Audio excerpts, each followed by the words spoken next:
Long-winded haiku betrays a rudderless voice, frustrated by grace. My name is Andrew Grantham, and this is my final posting for my Social Technology and Emerging Media course.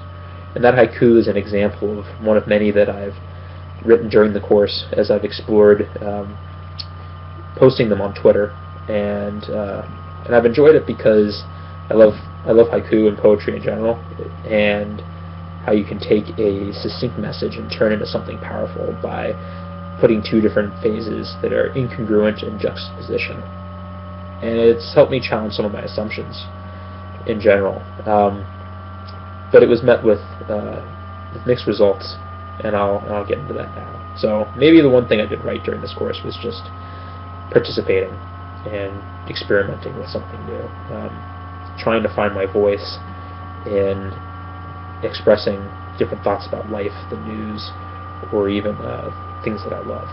And I don't have a great following on Twitter, so I didn't really get much of a response to many of my tweets, and I would sometimes post them on Facebook, where I have about 500 or so friends that sometimes would comment or like the posts. And I realized that, as I was trying to do this, it was something I was unpacking for myself and experimenting with, but I didn't really influence too many people, I don't think. And the inconsistency of my message, and maybe how it was unfocused as I would go from one topic to another, would kind of get lost in the content overload that we have on the internet, especially in people's feeds on Twitter or Facebook, whatever the media you're using.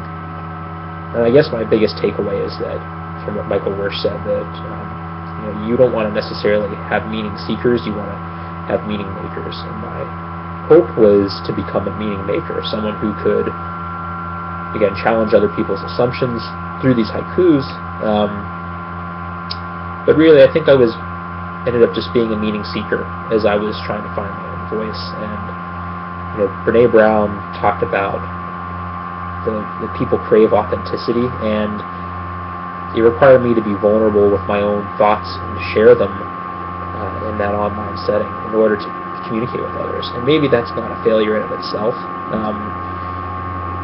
It was definitely cathartic to help me with the depression that I've been fighting through at this season of my life, as I found out I didn't get a promotion I was hoping for.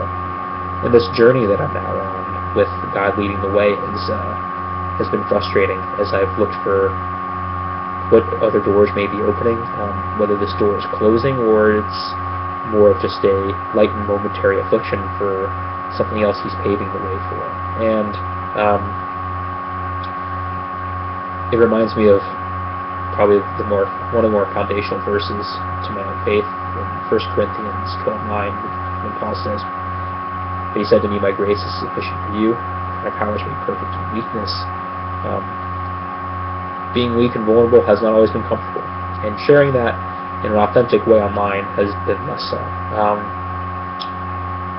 And I don't know that there's necessarily a conclusion that I've gained after these 7 weeks, other than that it was worthwhile to at least attempt. So I thank you for your time and maybe watching this video, to Professor Manda for leading this course and for helping us to explore social media, but also ourselves a little more.